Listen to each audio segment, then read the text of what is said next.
hormatnya mempersilakan untuk pihak pembentang tadi berkongsi bersama dengan kita. InsyaAllah mudah-mudahan banyak memberikan manfaat kepada kita pada petang ini, insyaAllah. Falyatafadhal.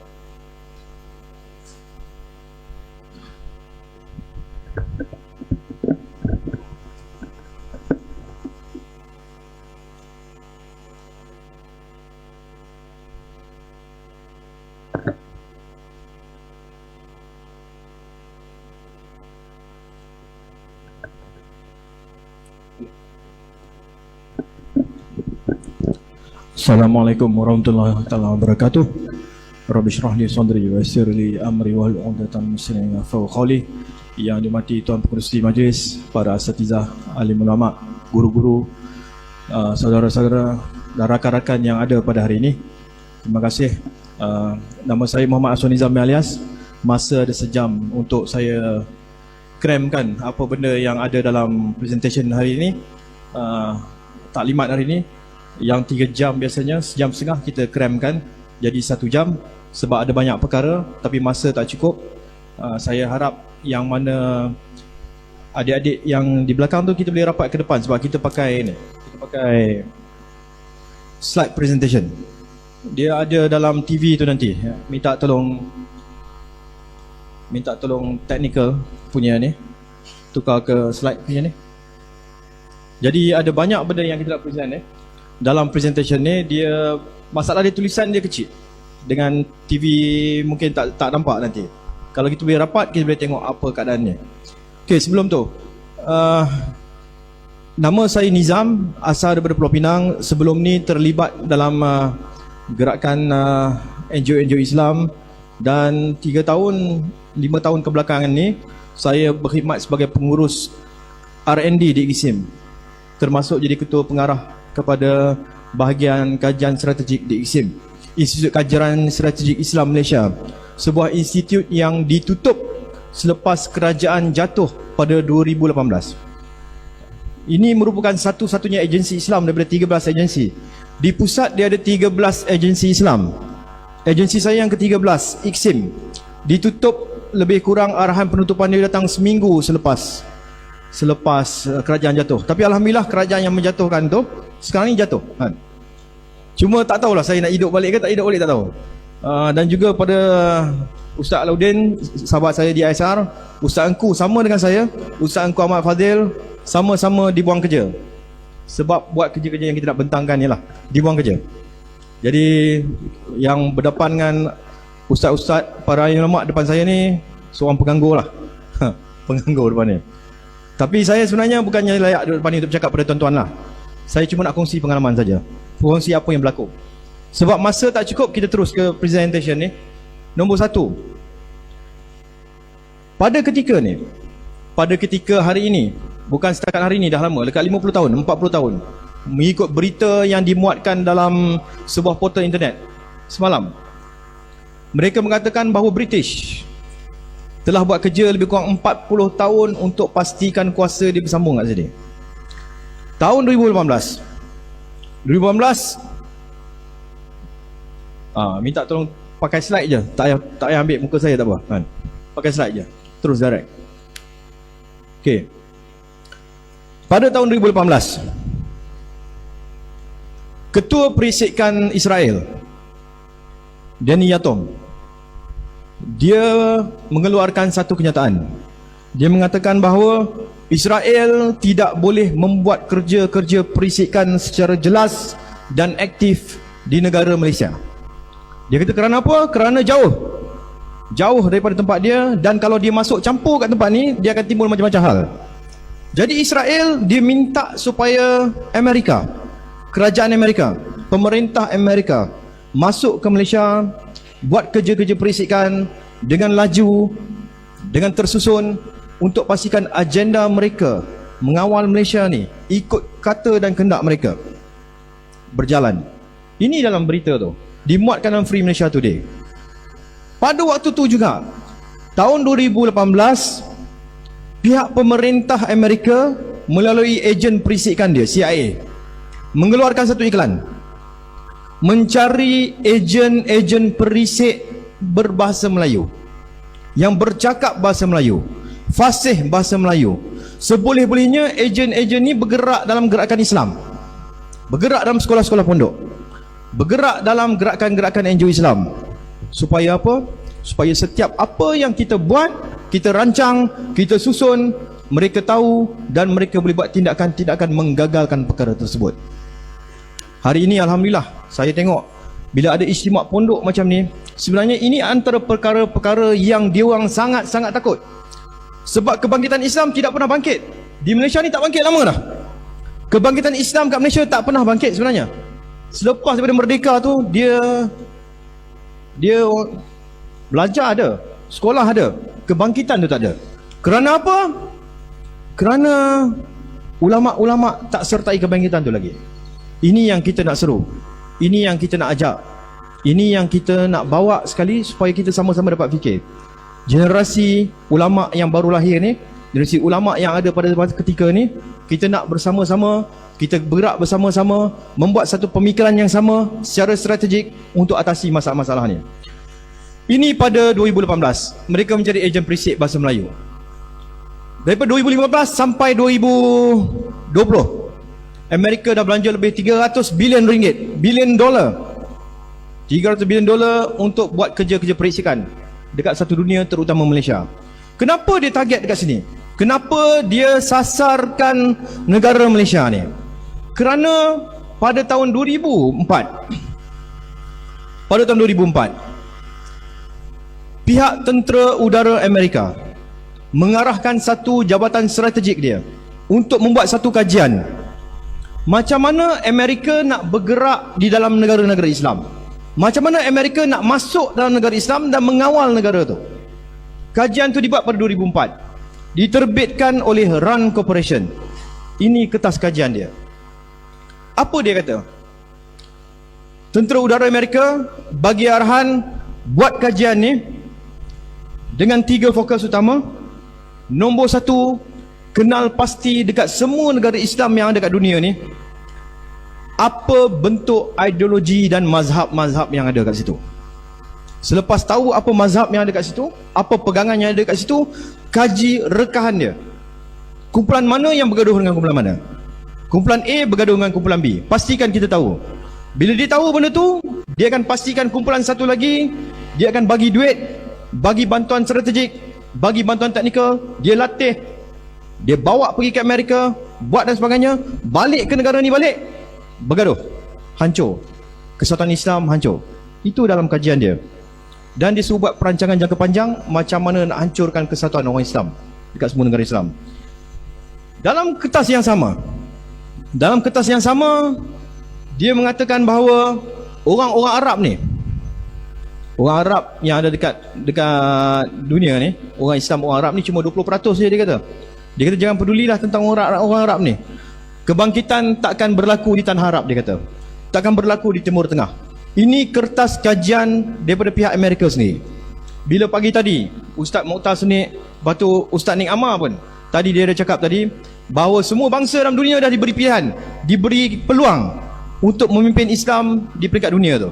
Bangsa Kurdis dah, bangsa Arab dah, bangsa-bangsa lain dah, cuma bangsa Melayu belum lagi. Dia kata mungkin satu hari nanti, silap-silap, mungkin dalam percaturan yang kita tengok sekarang ni, kemungkinan besar bangsa Melayu ni akan bangkit dan membawa gerakan Islam ni sampai ke pesada dunia, insya-Allah. Bukan kita saja percaya tentang benda tu, pihak Amerika pun percaya tentang benda yang sama.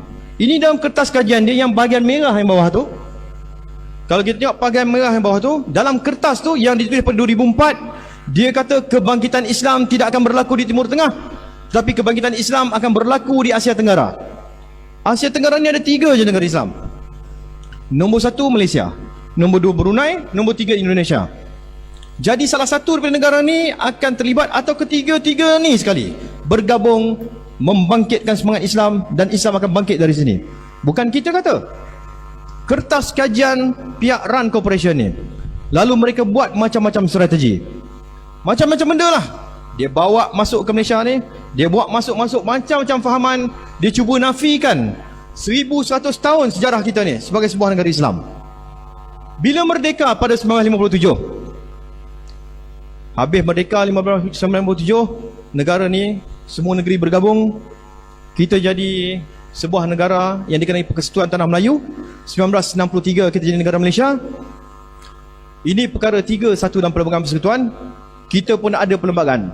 Dalam perlembagaan menyatakan jelas negara ni negara Islam. Ramai yang tak tahu tentang benda ni. Bila ramai tak tahu negara ini negara Islam, maka kita serahkan kepada orang bukan Islam untuk tentukan siapa negara ni, apa negara ni. Pihak bukan Islam dia kata negara ini bukan negara Islam. Kita kata negara Islam. Perlembagaan kata negara Islam. Tapi dia kata negara ini bukan negara Islam. Dia kata negara ni negara sekular. Sedangkan jelas kat perkara 3 ni, Islam ialah agama bagi persekutuan, agama bagi negara ni. Yang di Pertuan Agong, perkara 371, bersumpah. Saya tak tukar gambar Agong lagi. Berapa kali dah minta maaf, tak tukar lagi. Yang di Pertuan Agong, setiap kali mana-mana Agong nak masuk, jadi yang di Pertuan Agong dilantik, dia perlu bersumpah. Angkat sumpah. Ini sumpah dia. Kami Sultan Muhammad Kelima yang di-Pertuan Agong bagi Malaysia bersumpah dengan melafazkan wallahi wa billahi wa tallahi, dan lagi kami berikrar mengaku dengan sesungguh dan dengan sebenarnya memelihara pada setiap masa agama Islam. Dengar dengan jelas, semua orang boleh dapat dengar yang di Pertuan Agong bila dia bersumpah pegang jawatan tu, first kali dia kena buat, dia sumpah dengan nama Allah. Wallahi wa billahi wa tallahi. Dengan nama Allah dia bersumpah bahawa dia perlu memelihara Islam pada setiap masa. Bila-bila masa sekalipun dalam negara ni mesti pastikan Islam terbela, Islam terjaga, institusi Islam tidak dipinggirkan. Seharusnya institusi pondok ni mendapat bantuan penuh daripada kerajaan. Sepatutnya, sebab ini negara Islam. Perkara 12 dalam perlembagaan membenarkan negara ni menggunakan wang negara untuk membiayai institusi-institusi Islam. Itu hak kita dalam perlembagaan. Sekolah lain tak ada, vernacular tak ada hak, sekolah agama lain tak ada hak. Yang ada hak dalam perlembagaan perkara 12 tu institusi Islam saja. Jadi kita ada hak untuk minta, kita ada hak untuk tuntut. Tapi selama ni kita tak menuntut, ataupun kita tuntut tak dilayan. Tapi kali ni Allah dah bagi satu peluang lagi. Peluang kedua selepas kerajaan lepas dijatuhkan. Dah jatuh tertiarap sampai melampau-lampau puak bukan Islam ni. Menghina Nabi, buat macam-macam hal, meruntuhkan institusi-institusi Islam. Satu persatu kuasa yang ada pada tangan orang Islam, kuasa ekonomi, diruntuhkan satu persatu. Tapi Allah dah bagi peluang kedua kepada kita. Kalau kita ulangi kesilapan yang lampau lagi, kita masih membiarkan institusi Islam ni terpinggir, isu umat Islam terpinggir, maka tak tahulah berapa kali Allah nak bagi peluang. Kalau jatuh sekali lagi habis kita. Di Suruhanjaya Pilihan Raya, sebelum kerajaan jatuh baru ni, mereka telah mencadangkan 15 cadangan reformasi sistem pilihan raya yang dia nak buat tak lama lagi. Tak silap saya dalam bulan 8 atau bulan 9 dia akan bentang. 15 cadangan. Cadangan tu kalau dibuat, dilaksanakan, sistem pilihan raya yang ada dekat Malaysia ni akan berubah. Dan orang Melayu Islam tak akan dapat negara ni sampai bila. Kalau benda tu berjalan 4-5 bulan lagi saja. Alhamdulillah benda tu berjaya dihalang. Warga Cina dibenarkan masuk negara ni sampai 3-4 tahun. Nak buat apa? Visa ada sampai 3-4 tahun. Mana ada visa sampai macam tu? Dan benda-benda tu sedang dirancang, dilaksanakan. Alhamdulillah Allah bantu lagi. Bila masuk COVID-19, tu satu rahmat terselindung. Walau tu pun penyakit, tetapi dengan benda macam tu terhalanglah kemasukan-kemasukan yang ramai tu. Kita tak nampak kerja-kerja Allah ni. Allah bantu kita. Doa para ulama kita tak tahu siapa punya doa makbul sampai terbalik kerajaan tu. Jadi kita terus berdoa, terus bercakap dan sebagainya. Masalah dia bila negara ni negara Islam, ada pihak-pihak yang cuba bawa masuk, macam saya cerita tadi tu. Bila kerajaan Amerika disuruh kaji fahaman-fahaman yang ada, banyak fahaman yang ada. Ini fahaman-fahaman pelik yang mereka sedang sokong oleh pihak Amerika. Fahaman Syiah masuk, fahaman pelampau evangelis, pelampau Kristian masuk, fahaman LGBT masuk, fahaman pluralisme agama. Semua ni ada, dibiayai, dibantu dan dibenarkan bergerak fahaman-fahaman ni. Ini jumlah kumpulan-kumpulan mereka yang ada dekat Malaysia ni. Lebih kurang 2,000 NGO. 1,000 kita sempat kaji. Semasa saya di IKSIM dulu, kita sempat kaji lebih kurang 1,000 NGO yang bergerak untuk melanggar kita sebagai umat Islam kat sini. 1,000 yang sempat dikaji. Ada lagi 1,000 tak sempat sebab kena pecat, kena buang kerja. Mereka bergerak dengan duit yang banyak, dengan kesatuan yang jelas, dengan susunan gerak kerja yang strategik, kerjasama dan sebagainya untuk melanggar kita. Ini jumlah dia. Warna-warna NGO tu melambangkan ideologi dia. Dan mereka juga bawa fahaman-fahaman menafikan negara-negara Islam. Katalah negara ni sekular, ini hakim Melayu Islam. Dia mengatakan negara ni bukan negara Islam, negara sekular. Hakim Islam. Yang ni kita tahulah, dia memang dia kata sekular pun. Ada juga kata bukan negara Islam, bukan negara sekular, negara ni campuran kedua-duanya, hybrid. Ada juga kata negara ni ialah negara sekular tapi Islam. Macam orang ni Lim Teck Gee ni. Ciri negara sekular Islam, tuan-tuan boleh tengok dalam ni lah. Kalau nak pergi baca dalam ni satu persatu panjang, balik rumah ada masa sempat baca. Antara ciri dia, negara ni dia iktiraf Islam, duduk negara ni, tapi Islam macam mana yang dia mau. Dia ada 4 ciri dalam ni. Salah satu ciri dia, Islam yang mesti menerima golongan LGBT tu, orientasi seksual tu. Kalau kata dia nak jadi maknya, benarkan dia jadi maknya. Itu negara Islam yang dia mau. Islam yang terbuka, Islam yang memberi ruang kebebasan kepada orang. Ciri-ciri ada 4 kat sini. Okey. Bukan setakat dia biayai benda tu, kumpulan-kumpulan Islam dalam negara ni seperti IRF ni, dia bawa masuk macam-macam fahaman sesat pula dalam Malaysia.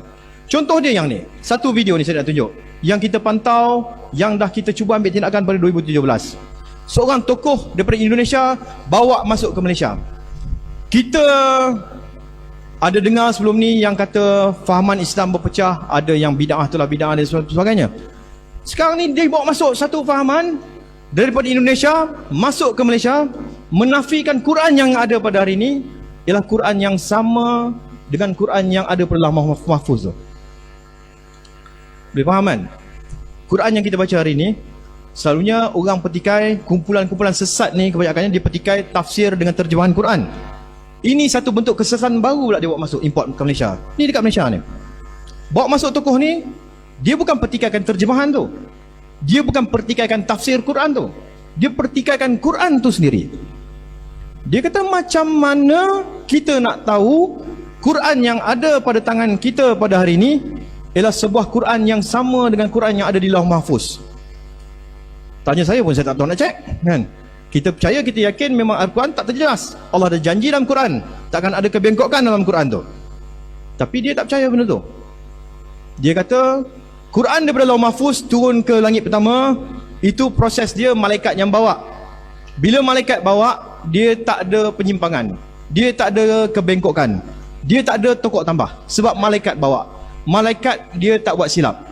Tapi bila malaikat sampai kepada Rasulullah SAW, Quran tu dah masuk satu proses yang dinamakan proses manusia. Bila masuk kepada manusia, manusia ni pelupa, dia kata. Bukan setakat pelupa, nak turun ke bawah lagi sampai ke generasi kita ni, berapa ramai, berapa ribu pelupa dah ada dalam tu. Dia kata takkan Quran tu boleh maintain Quran yang sama macam mana Jibril bawa itu. Ini hujah dia. Ini pikiran gila. Kalau anda baca, assume that alif itu ditambah, anda baca la bukan sebagai negation, tapi dengan pendek, maka menjadi lamu taukid.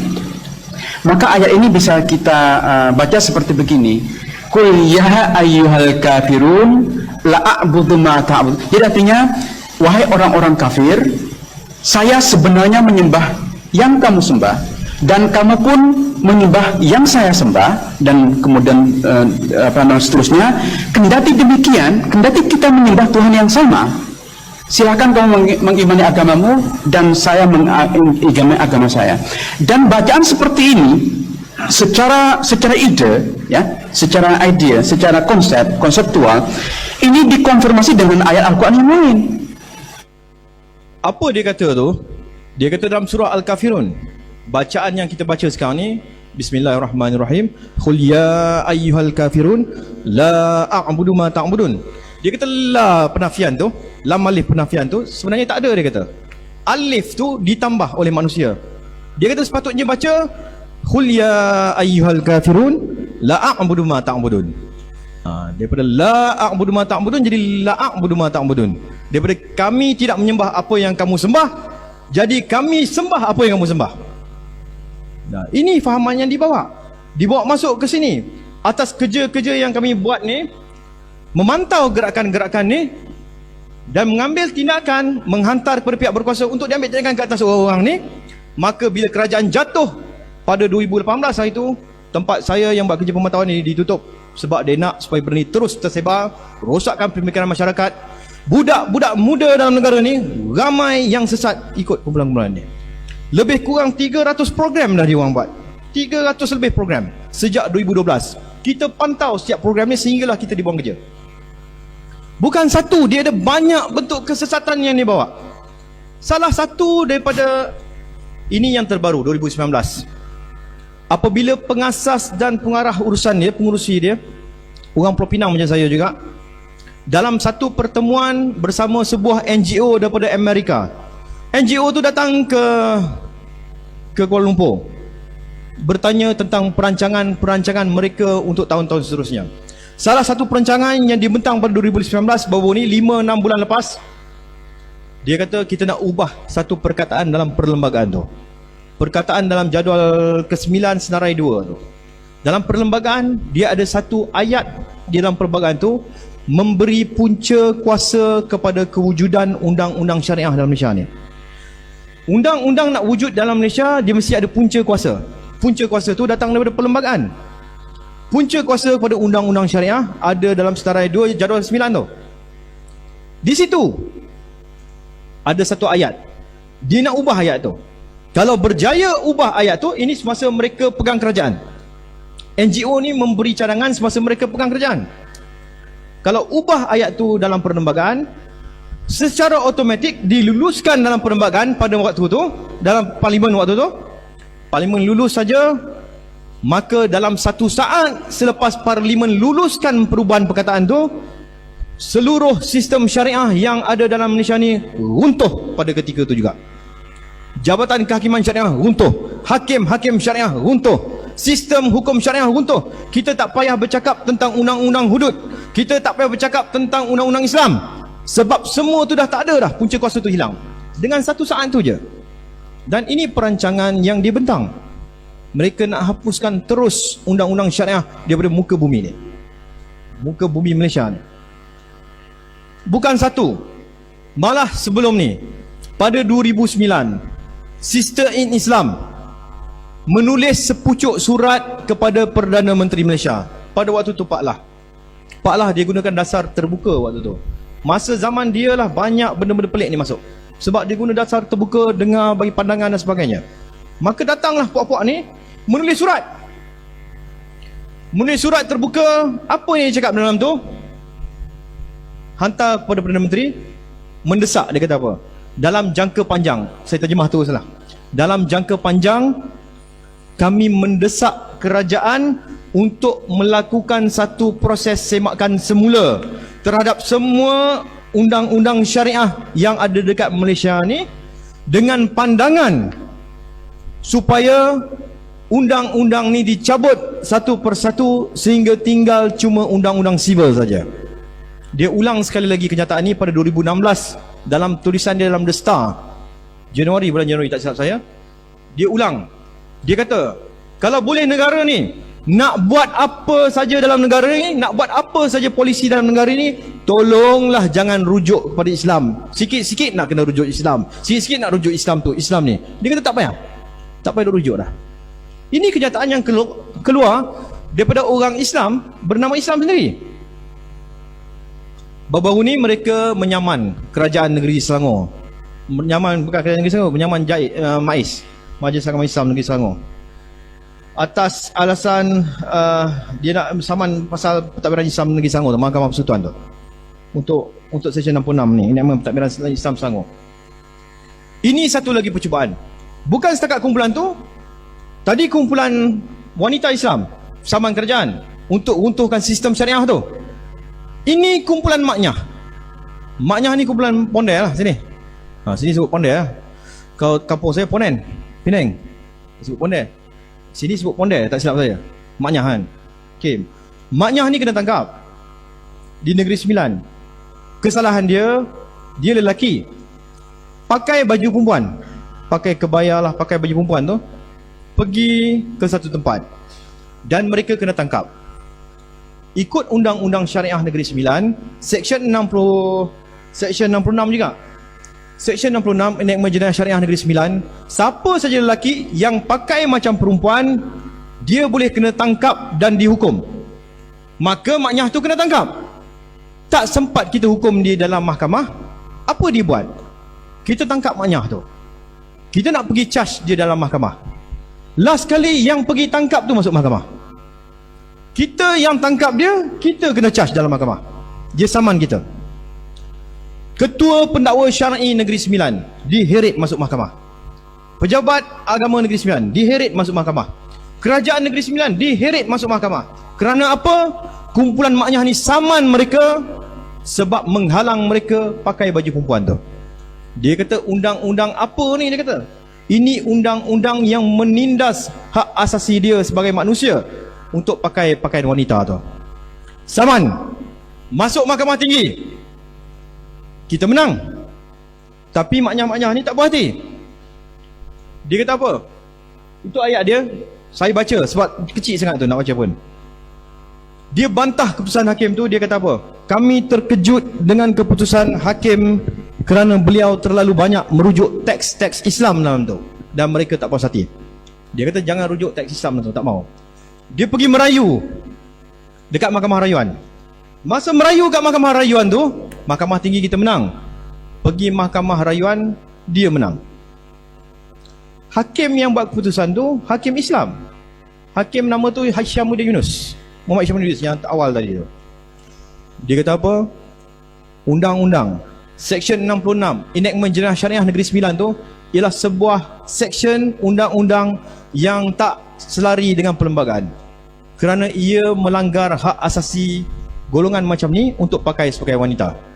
Maka dia bagi kemenangan pada puak-puak tu.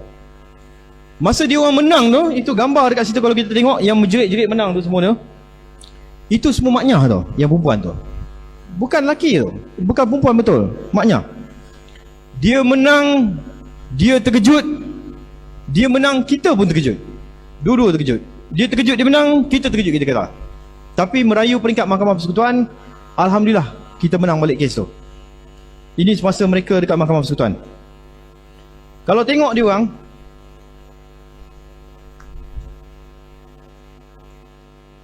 ini antara tuntutan-tuntutan kumpulannya. Cuba kita tengok apa tuntutan mereka. Ini jenis-jenis tuntutan yang mereka dah bawa sampai ke Geneva, ke PBB. Banyak benda. 2009, 2013, 2016, 2018 di bawah Komando. Ini kumpulan hak asasi wanita tuntut beberapa perkara, bawa sampai ke kerajaan kita dan pergi ke Geneva, PBB. Ini tuntutan kumpulan LGBT. Yang bertatu tu tak apa, tu lelaki tu, bukan perempuan kan? Tu aurat lelaki tu. Tu lelaki. Dia maknyah.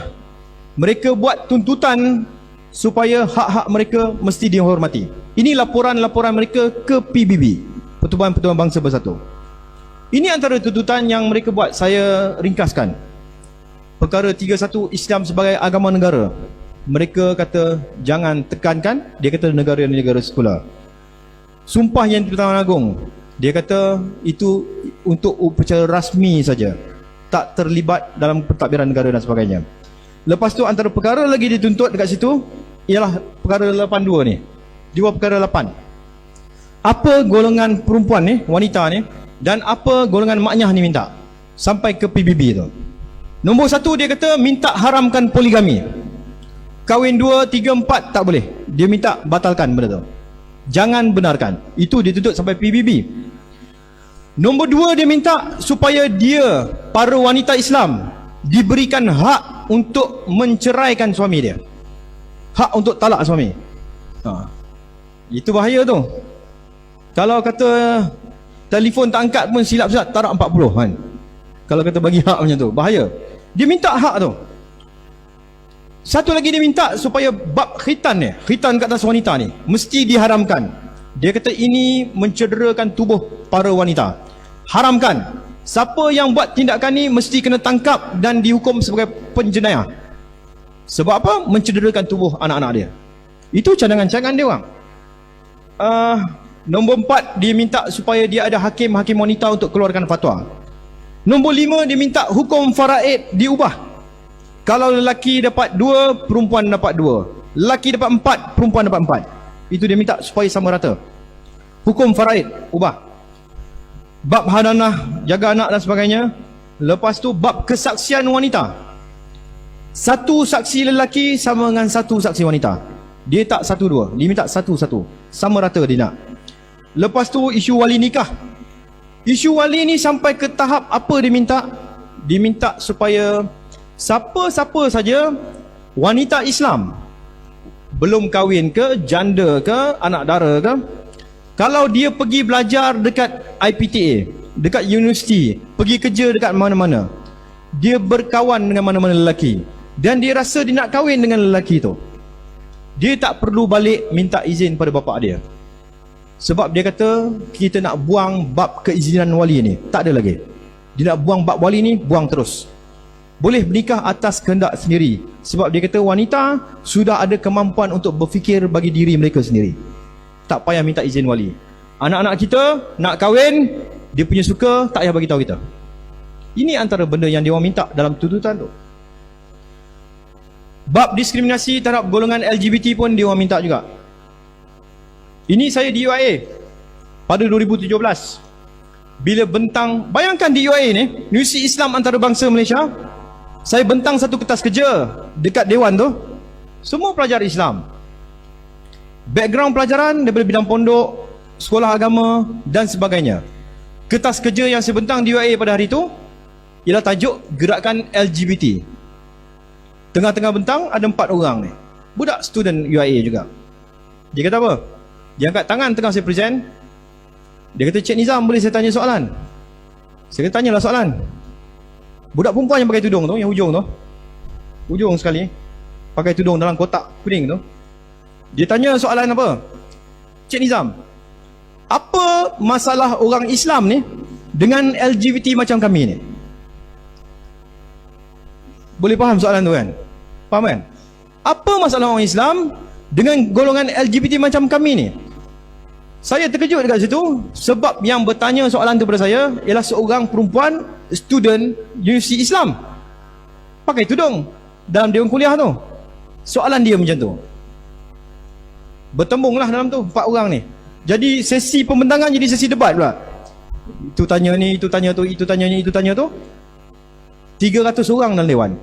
Semua background pendidikan agama. Ramai daripada pondok, ramai daripada tahfiz, ramai daripada sekolah agama. Saya buka ruang kepada kumpulan ni, kepada kumpulan student Melayu Islam datang bidang pengajian agama untuk menjawab kumpulan ni. Seorang pun tak berani jawab. Seorang pun tak berani cakap tidak, tak betul, salah, hukum dia macam ni. Tak ada. Saya nampak kita dah bermasalah dah dekat sini. Sebab yang sepatutnya mempertahankan Islam ialah generasi anak-anak muda yang belajar agama, yang akan keluar tak lama lagi daripada IPT ni. Tapi kalau dia diam, kalau dia senyap, kebenaran ada dengan diri dia, kebenaran itu tak dikeluarkan, maka kebatilan itulah akan menguasai ruang kat luar tu. Dan itulah yang berlaku pada hari ini. Itulah yang berlaku pada hari ini. Semalam saya bawa kereta, saya dengar radio BFM. Salah seorang pada tu ialah salah seorang tokoh, nama dia Dr. Narimah. Dia cerita tentang bagaimana mereka cuba memperkenalkan subjek pendidikan seks dekat sekolah. Dia cerita macam mana seorang Ustaz Jakim tegur dia. Ustaz Jakim tegur dia, dia kata nak buat pendidikan seks boleh dekat sekolah, tetapi saya nak Dr. Narimah masukkan satu perkataan ni. Dia kata perkataan ni bermaksud, dia kata masukkan ayat ni, dan pastikan juga anak-anak kita tidak mendekati zina dalam pendidikan tu. Jangan berzina dan jangan dekati zina. Lepas tu dijawab oleh perempuan ni, dia kata, okey ustaz orang yang pandai. Ustaz nak kata benda ni, tolong ustaz senaraikan kepada saya satu persatu apa bentuk perbuatan mendekati zina atau apa dia. Saya nak ustaz senaraikan satu persatu kepada saya, baru saya nak masukkan. Apakah saya sekarang ni, dia cakap tu, ini dalam interview radio semalam. Dia kata, apakah saya yang tak pakai tudung ni pun mendekati zina juga? Saya nak ustaz jawab benda tu. Bila perempuan ni tanya bertubi-tubi kepada ustaz yang ada tanggungjawab untuk tegur pasukan ni, ustaz tu terkedu. Ustaz tu terdiam. Jawapan ustaz tu kata, you ni pandai sangat lah, susah I nak jawab dengan you pandai sangat, tak apalah jadi macam tu.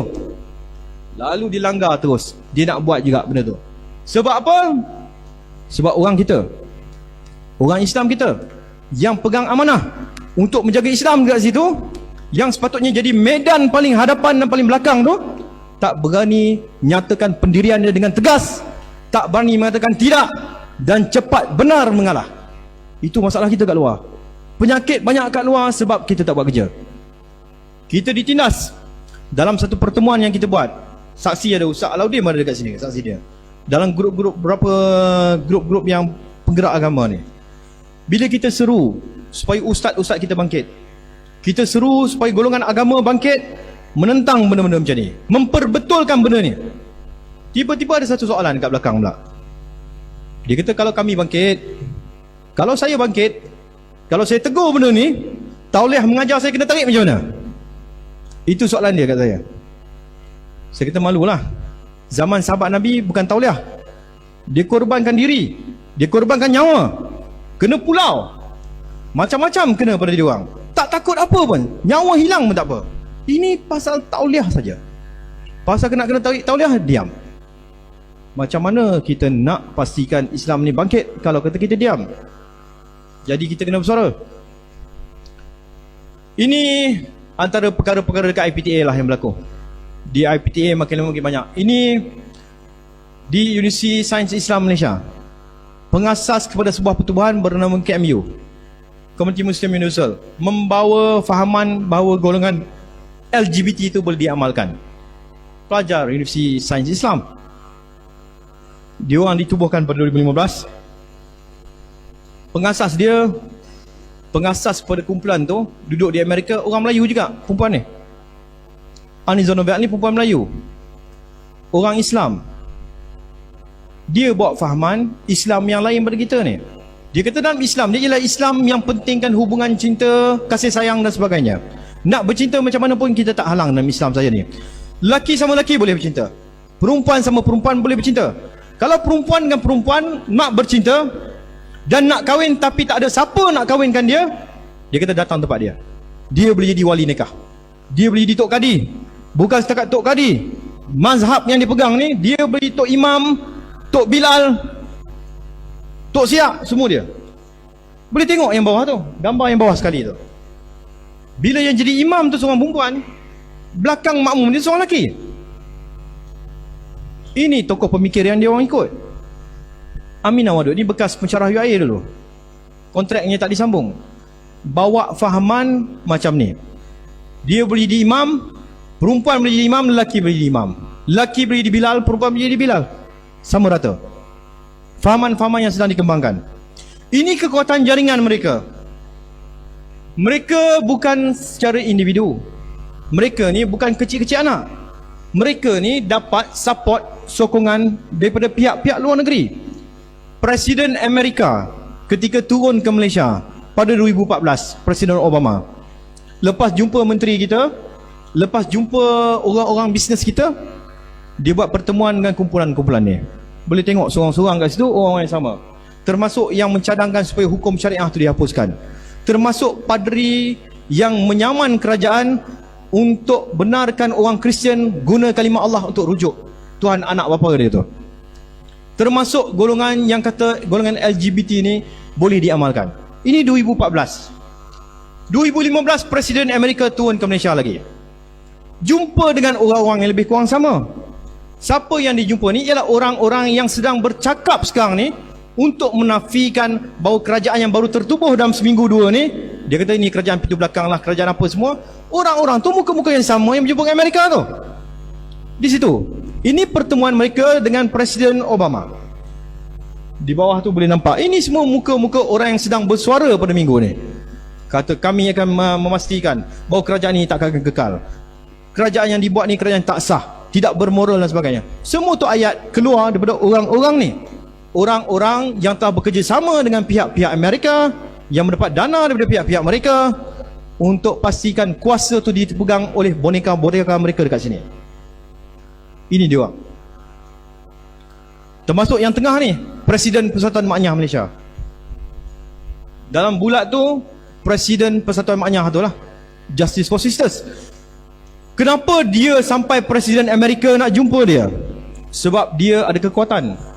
Melalui statement, kenyataan yang dibuat, jumlah maknyah dekat Malaysia ni, kenyataan yang dibuat 70,000 orang. Maknyah saja 70,000. 70% daripada 70,000 maknyah ni ialah maknyah berbangsa Melayu. Berpuluh ribu maknyah Melayu ni. Ini semasa dia dapat anugerah oleh Setiausaha Negara Amerika John Kerry 2016. Anugerah Wanita dengan Keberanian 2016. Bukan wanita pun. Amerika buat satu hari yang dinamakan sebagai Hari Nisha Ayub. Kita ni ada hari raya, hari kebangsaan. Di Amerika ada Hari Nisha Ayub.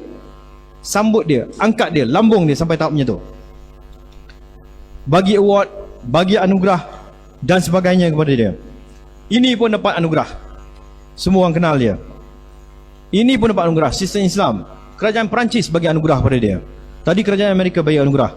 Ini kerajaan Amerika bagi anugerah pada Amiga.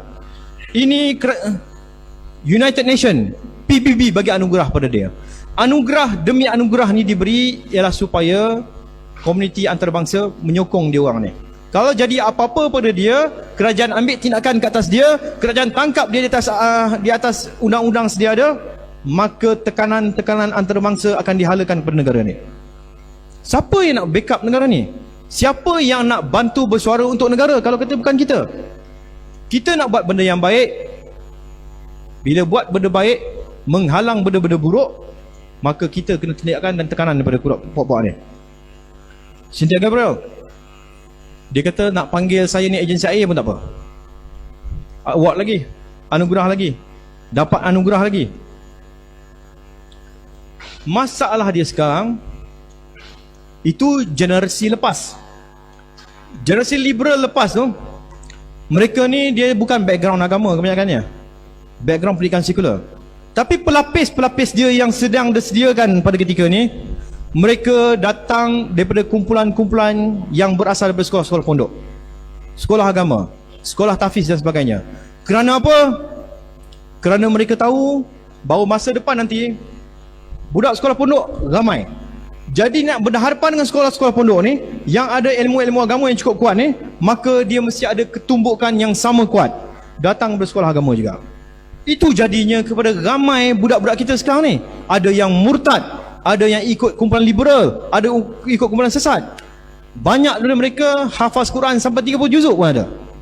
Contoh dia dekat sini, budak ni hafal Quran 30 juzuk. Seorang hufaz bergerak dengan NGO yang nak meruntuhkan undang-undang Islam tadi tu.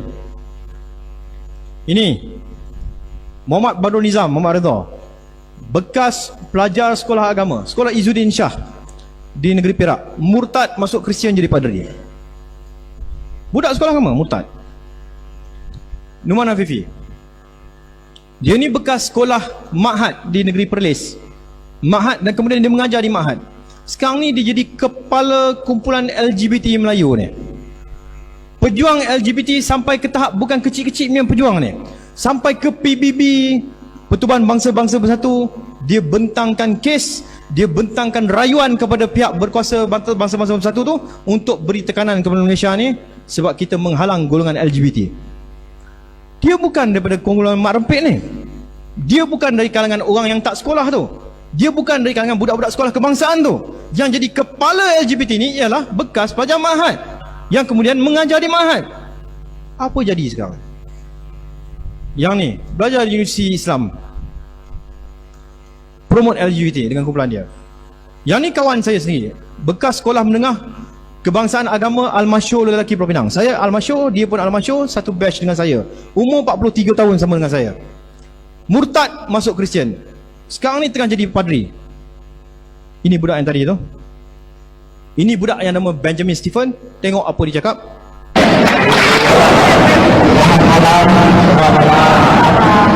Assalamualaikum.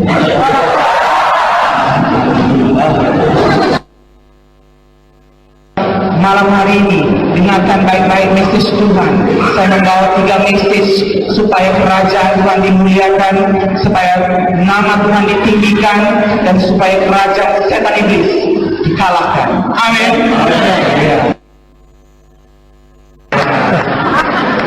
Jadi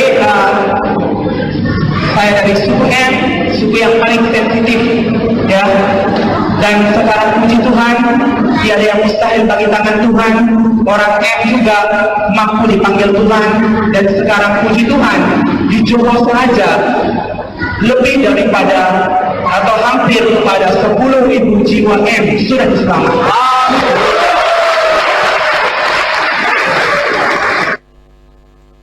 Itu dia. Dia mengatakan benda tu, dia bercakap di sebuah gereja di Sarawak. Cakap dia macam Indonesia, tapi dia budak Perak. Dia bekas pelajar sekolah Izzuddin Shah tu. Murtad masuk Kristian jadi padri. Ini kawan saya sendiri. Murtad berkahwin dengan isteri dia murtad dulu. Kemudian isteri dia ajak dia murtad, dia tak mau murtad lagi. Bincang punya bincang, sebab isteri dia ugut, berpisah. Kalau kata tak mau ikut dia, berpisah. Last kali dia ambil satu keputusan, dia dengan 5 orang anak dia murtadkan 5 anak dia. Dengan dia sekali murtad, dengan bini dia murtad, 7 orang serang dekat Australia. Murtad masuk Kristian, tengah belajar nak balik ke sini jadi padri. Budak sekolah agama, kawan saya sendiri. Bukan kawan-kawan ni, kawan sendiri. Ni, isteri dia kata yang murtad ni bukan sikit, dia kata ramai sebenarnya.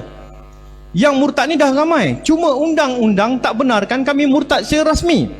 Sebab tu dia buat banyak kes. Sebab tu Vatican menghantar kumpulan tentera rahsia dia. Vatican ada tentera rahsia. Dia dipanggil apa, Secret Order of Malta tu. Hantar dengan projek-projek rahsia dia masuk ke dalam Malaysia ni untuk runtuhkan sistem undang-undang yang ada dalam ni, supaya membenarkan orang Islam boleh berkahwin dengan orang bukan Islam tanpa perlu tukar agama. Dan nombor 2, dia minta supaya semua undang-undang syariah yang ada dalam Malaysia diruntuhkan satu-satu. Dia sedang buat dengan rancak. Cuma dokumen-dokumen tu tak boleh dikeluarkan je. Nanti tunggulah satu masa, mungkin kerajaan benarkan dokumen tu keluarlah. Kan? Benda-benda macam tu. Dan dia kata ramai orang Melayu, orang Islam ni yang murtad, mereka pergi mengaji macam kita, pergi semayang macam kita, pergi solat macam kita, pakai macam kita dan sebagainya. Ini contohnya. Dia telah menjadi pengikut Isa alaihissalam selama lebih dari setahun. Setelah keputusannya untuk mengikuti Isa al-Masih, keluarga dan teman-temannya memperhatikan bahwa Ahmad telah menjadi orang baik. Dia menjadi seseorang yang lebih mengasihi dan bertanggung jawab, dan lebih setia berdoa, dan menceritakan imannya dalam Al-Masih kepada istri bersama anaknya. Mereka berkumpul bersama sebagai keluarga untuk belajar kitab suci Injil dan berdoa. Seperti Ahmad, banyak dari mereka memulainya dengan kumpulan keluarga bersama-sama istri dan anak-anak, bahkan sahabat-sahabatnya. Gaya dia gaya orang Islam. Cara dia mengaji macam mengaji orang Islam. Pakai dia macam orang Islam. Dia amin doa pun macam orang Islam, tapi dalam hati dia sembah Jesus Christ. Dia tak sembah Islam. Kumpulan ni ramai. Dekat Malaysia ni ramai. Tahun 1989 satu kumpulan kena tangkap. Kerajaan keluar kertas putih cerita tentang perjalanan kumpulan ni. Kertas putih tu tajuk dia saya tak ingat. Kertas tahun 1988 tu. Kerajaan keluarkan bentang nama dia, Joshua Jamaluddin. 2-3 orang. Mereka buat kerja-kerja mendakwah Kristian tu kat rumah. Pakai macam kita, macam ustaz, ajar macam ajar mengaji, buat usrah kat rumah, orang datang ajar Kristian, masuk Kristian ramai. Kena tangkap kumpulan tu. Dan kumpulan tu bukan sikit, ramai. Ini antara padri-padri Melayu yang memurtadkan budak Melayu. Setiap kali dia murtadkan budak Melayu, dia masuk dalam Facebook dia. Hari ni dia murtadkan ni budak ni, bekas kelasi kapal. Murtad masuk rumah dia, murtad sebab kawan dengan seorang perempuan Kristian dia. Lepas tu dia murtadkan budak ni lagi, masuk dalam Facebook dia. Murtadkan budak ni sebab dia sakit kaki, pergi rumah Joshua Helmi ni, Joshua tu doa, kaki dia sembuh. Doa orang macam ni dia cepat makbul. Sebab ni istidraj je, dia punya dia. Dan kaki sembuh je murtad budak ni. Dah boleh berjalan.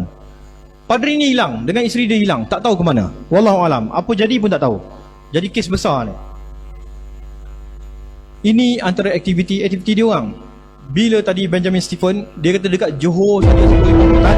Ini salah satu program kat Johor yang dia orang cuba buat. Tadi weye, tadi weye， 是神在对周后在说话。神一定要做一件你跟我都没有看过的事情，让我能够继续能够在这个城市里面追赶仇敌。Akan membuat revivalis yang belum pernah dimiliki oleh Johor. I'm waking up the giant of Asia, Malaysian church. 击毙Johor baru Malaysia。主的灵在我身上，我要使瞎眼的看见，瘸腿的行走，我要使被掳的释放，受压制的得自由。Healings and deliverances are definitely going to occur when we pray in Jesus' name. 是的，主啊，多少人也相信？Jehovah Jesus, Jehovah Jesus, Jehovah Jesus。Itu acara yang dia buat di Johor 2015. Tak berjaya buat sebab kita dapat tahu awal. Bayangkan acara tu, tajuk acara tu dia nak buat satu perhimpunan besar-besaran kumpulan Kristian di tengah-tengah Johor Bahru. Berpuluh ribu orang akan berkumpul. Tajuk himpunan saja pun dah menghasut. Tajuk himpunan dia apa? Take possession of the land. Rampas negeri tu. Tajuk dia rampas negeri tu. Allow me to chase away the enemy from the city. Dia kata ucapan-ucapan dalam video tu. Izinkan aku untuk halau keluar semua musuh-musuh kita daripada pekan ni. Siapa yang dia nak keluar ni? Buatlah acara lain. Kenapa nak buat acara dengan sebut benda-benda macam ni?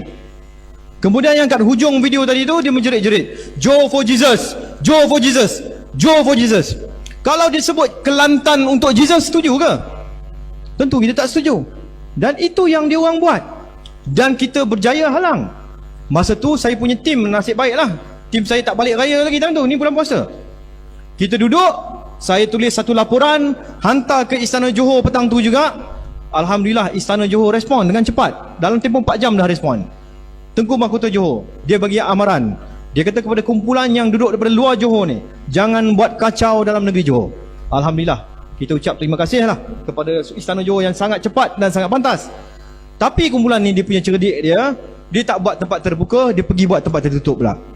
Dan dia orang ni tak pernah berhenti, tak pernah stop sampai hari ni.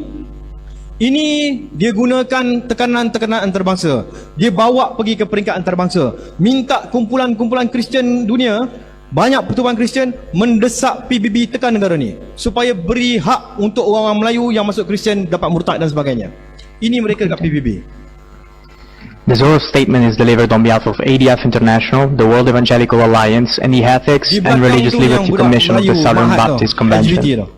Mr. President, we know with deep regret the rejection by the government of Malaysia of 9 out of a total of 10 recommendations addressing the deteriorating situation of freedom of religion or belief in the country. Okay, itu kumpulan Kristian. Di belakang tu kumpulan LGBT. Dua-dua tu pergi ke PBB, desak supaya PBB tekan kita. Ini antara laporan-laporan kumpulan Kristian dunia tekan dan dia orang minta tuntutannya. Beberapa perkara dalam perlembagaan dia minta supaya diubah dan sebagainya. Setengah-setengah undang-undang dia minta ditukar dan sebagainya. Ini perkara yang tuan-tuan sendiri boleh baca dalam laporan-laporan yang tersedia dalam internet tu. Pada 12 Februari 2018, selepas satu pembentangan yang dibuat oleh bekas bos saya di Putrajaya, kita bentang pasal isu keganasan. Tapi semua orang nak hala keganasan ni kepada ISIS. Semua nak halang keganasan ni kepada kumpulan-kumpulan yang dia kata ni kumpulan radikal Islam. Tapi kita ambil keputusan, untuk buat satu pembentangan menceritakan asal usul kenapa kumpulan ni muncul. Dan kita kata kumpulan-kumpulan ni muncul di Iraq, di Syria kerana kebangkitan kumpulan-kumpulan pelampau evangelis di Amerika sendiri. Bila kita bentang benda tu dekat Putrajaya, kedutaan Amerika dia rasa benda tu dia tak berhati. Dia jemput, nak datang ke office, kita tak nak jumpa dia dekat office.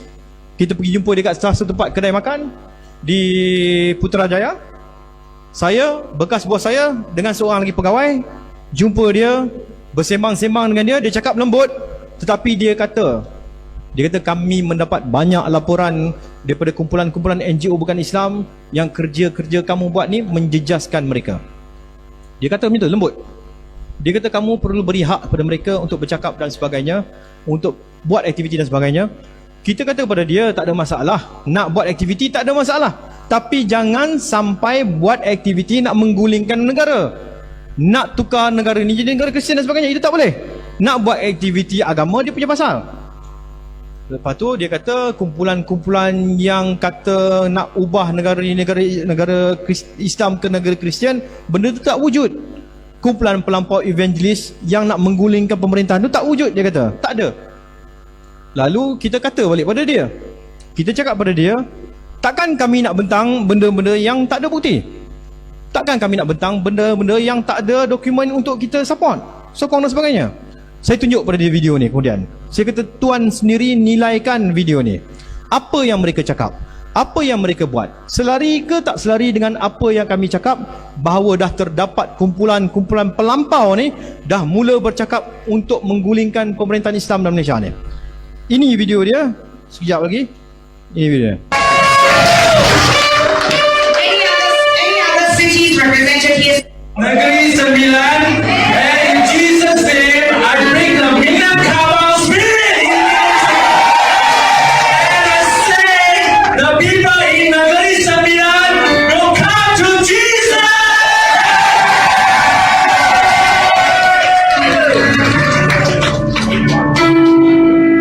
I need your hands.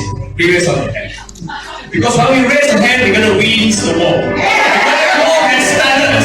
And now I represent Johor. Johor is joining the army of God. And Johor is going to rise up. And we're going to fight. And we're going to win. And Jesus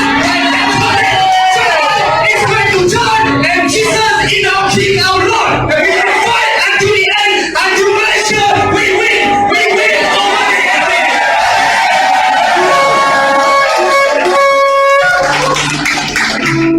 King, our Lord. Lord, we thank you that your government has shifted into Putrajaya yesterday. We declare that Putrajaya belongs to Jesus. And Lord, your hosts of armies of angels have moved into Putrajaya. We say together, in the name of Jesus, the King of Kings and Lord of Lords, the government of Malaysia shifts now.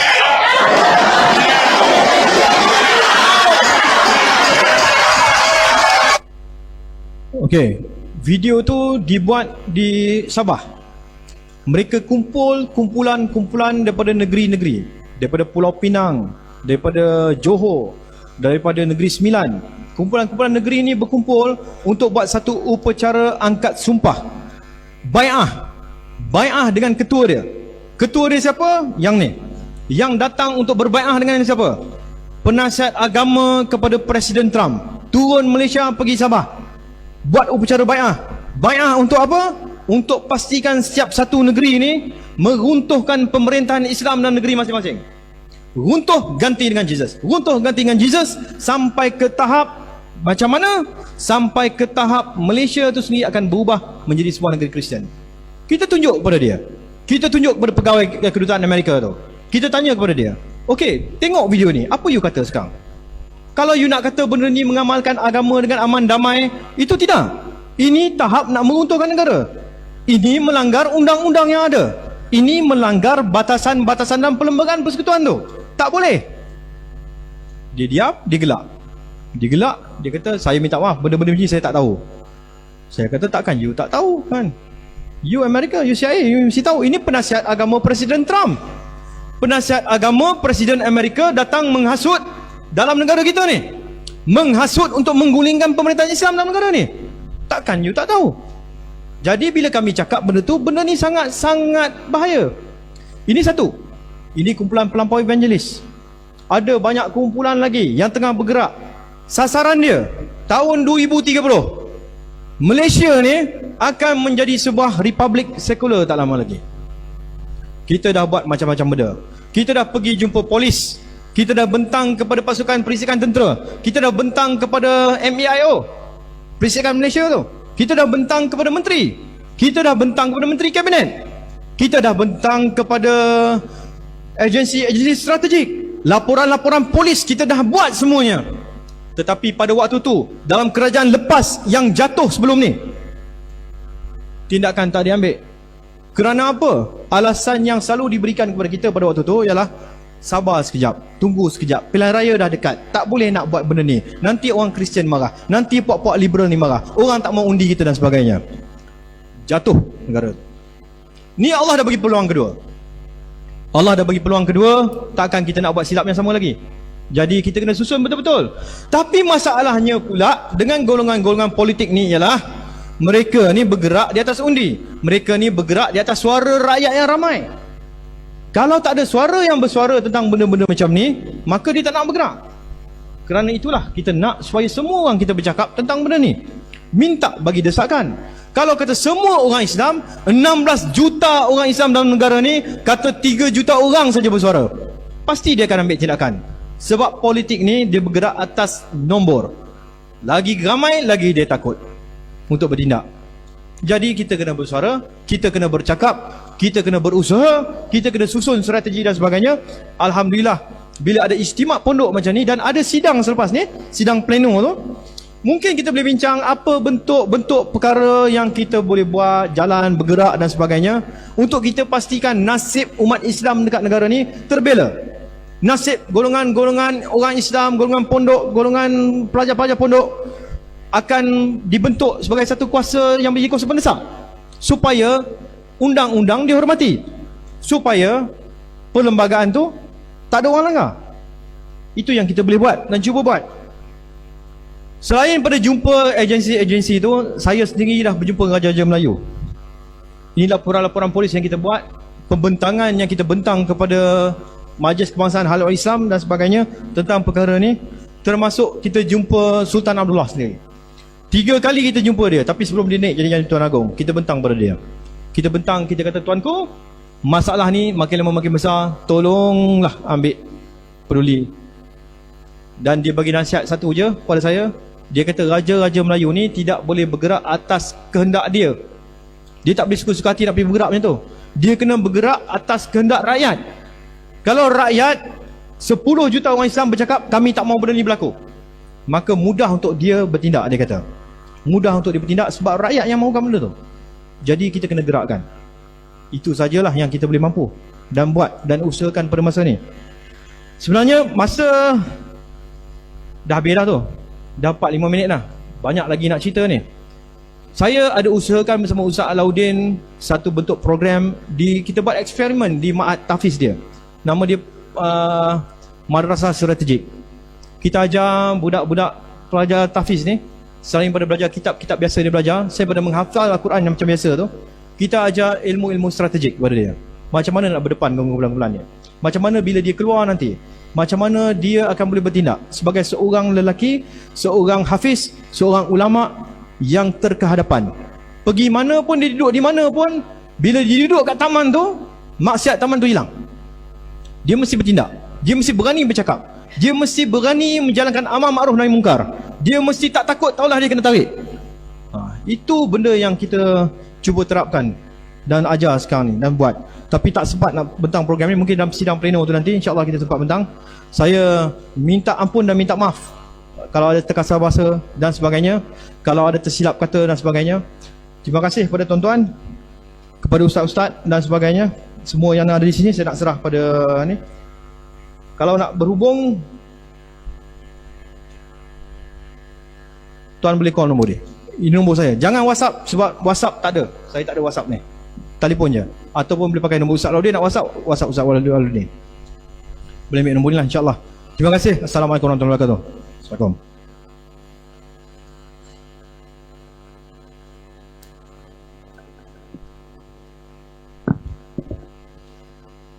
Jadi alhamdulillah, terima kasih kita ucapkan kepada yang berbahagia kita sebut Ustaz Muhammad Aswanizam bin Alias yang telah pun berkongsi dengan kita tentang perkara-perkara yang berlaku pada hari ini, yang mana alhamdulillah kita bersyukur kepada Allah SWT, mereka tidak dapat meneruskan kerajaan mereka, dan kerajaan mereka diruntuhkan sendiri oleh kerajaan mereka, ketua mereka, dan mereka dapat bertapak hanya 21 bulan.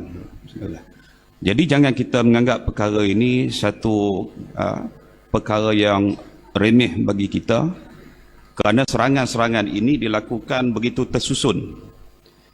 Sebagaimana yang kita telah dengar ucapan pada awal tadi berkenaan dengan sejarah di tanah Melayu, yang mana kita ini setelah jatuhnya kerajaan Empayar Kesultanan Melayu Melaka pada tahun 1511, sehinggalah kita merdeka pada tahun 1957, maka kita telah dijajah selama 446 tahun. Ya, 446 tahun kita pernah dijajah oleh Portugis, pernah dijajah oleh Belanda, lebih kurang Portugis dan Belanda 130 tahun. Kita pernah dijajah oleh kerajaan British, dan kita pernah dijajah oleh kerajaan Siam selama 88 tahun, dan kita pernah dijajah oleh kerajaan Jepun selama 3 tahun, dan kita juga pernah dijajah selama 14 hari oleh Parti Komunis Melaya, sehinggalah kita merdeka pada tahun 1957. Dan kita melihatlah perkembangan-perkembangan itu berlaku, dan alhamdulillah kita bersyukur kepada Allah SWT. Dan arti kata pada hari ini, dulu kita sebagai pembangkang, tetapi pada hari ini kita sebahagian daripada kerajaan. Maka bagaimanakah kita nak menggunakan apa yang disebutkan sebagai kuasa politik untuk kita memelihara Islam ini, agar Islam ini didaulatkan sebagaimana yang dikehendaki oleh Allah Subhanahu wa taala. Dan terima kasih waktu yang diberikan kepada ustaz kita tadi. Saya beri dalam 1 jam, dan beliau minta tadi lebih kurang 1 jam setengah sebenarnya, untuk banyak lagi maklumat-maklumat yang beliau nak kongsikan kepada kita. Dan insya-Allah kita sebagai pelajar-pelajar agama ini, kita kena ingat Allah SWT sebut bahawa walan tarda ankal yahud walan nasara hatta tattabi'a millatahum. Sesungguhnya orang Yahudi ini mereka tidak akan redha sama sekali. Dan kita sebagai umat Islam ini, dan banyak strategi yang mereka lakukan dari segi ketenteraan, dan juga di segi bukan ketenteraan yang sempat saya catatkan di sini. Ancaman-ancaman ini termasuklah ancaman ideologi, ancaman politik, sosial budaya, ancaman dalam bidang teknologi, informasi, dan juga keselamatan umum. Jadi insya-Allah mudah-mudahan perkara ini kita ambil serius sebagai seorang pelajar. Kita usaha untuk kita bersama-sama, di samping kita mempelajari kitab tadi sebagaimana disebut, kita juga perlu didedahkan kepada sains politik ataupun siasah syara'iyah, dan juga bagaimana strategi-strategi tadi yang dilakukan oleh musuh supaya kita dapat pelihara di kita sebagaimana yang dikatakan oleh Allah SWT, ku anfusakum wa ahlikum narah.